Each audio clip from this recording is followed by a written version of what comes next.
Omar Elgeziry, you actually fenced last weekend, went out to Ohio State and a bunch of fencing teams, shaking off the rust, so to speak. Been 11 months. What was it like to actually compete in an event?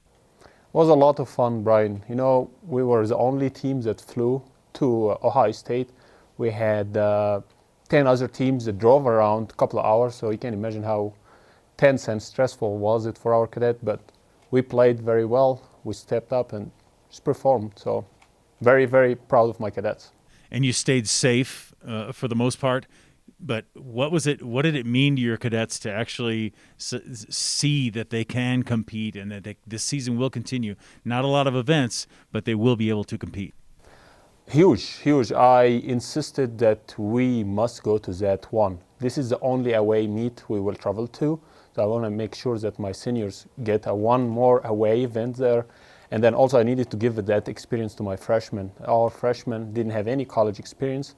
So walking in, testing the field, that was a huge for both classes, senior and freshman. And of course, our sophomore and junior had those experience, but it was a lot of fun for them too. Yeah. Tell me some of the standouts from the weekend. Who performed well for you? Our team captain, Matt Good, performed really well. He went to 8-3, 8 victories, 3 defeated. Nestor Levin, he went 9-3. Caitlin Go, she went 15-4. Nicole Gabbs, 10-7. So a lot of good bouts. Those guys also stepped out and fought very, very hard.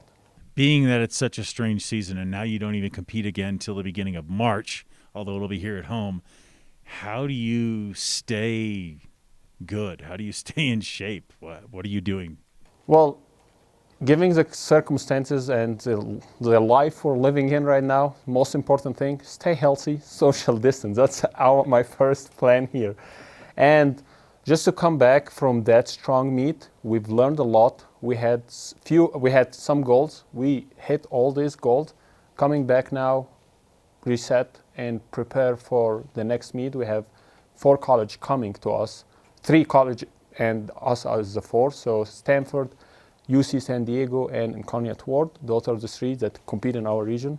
So we prepared very well when we went to Ohio State. We didn't fence any of them. So we're ready. We have advantage that we shaked off the rust, as you said, and we'll see what will happen there.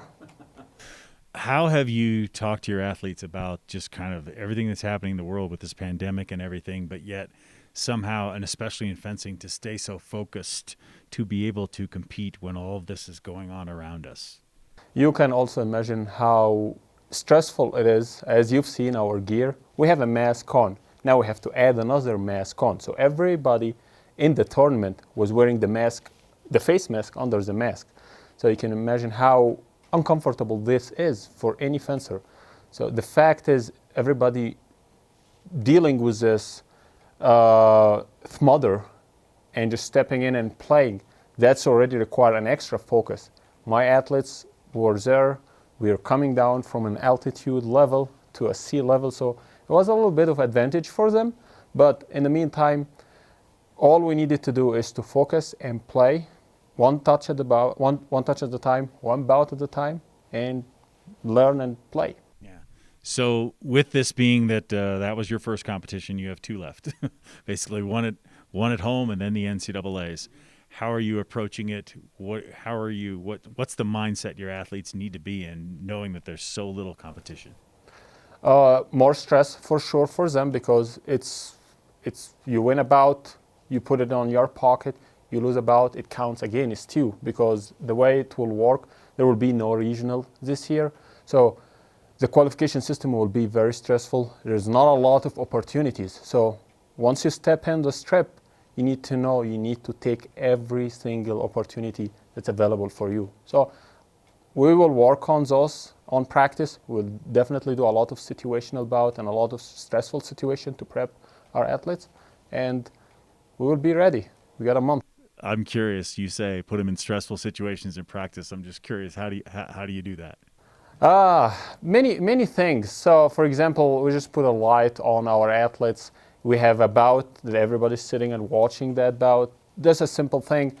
A lot of inter-squad competition. So we'll have practice competition several times. We will have one team going against another and cheering events and stuff like that. So all this kind of stuff will help stressing them out, and of course we'll keep reminding them during practice. It's only one shot. Take it or not. Exactly. Omar Elgeziry, thank you so much for the time. I'm glad there's a fencing season this year, although it's abbreviated. Stay safe, and we'll talk to you before that event in March. Thank you, Brian. Thank you very much.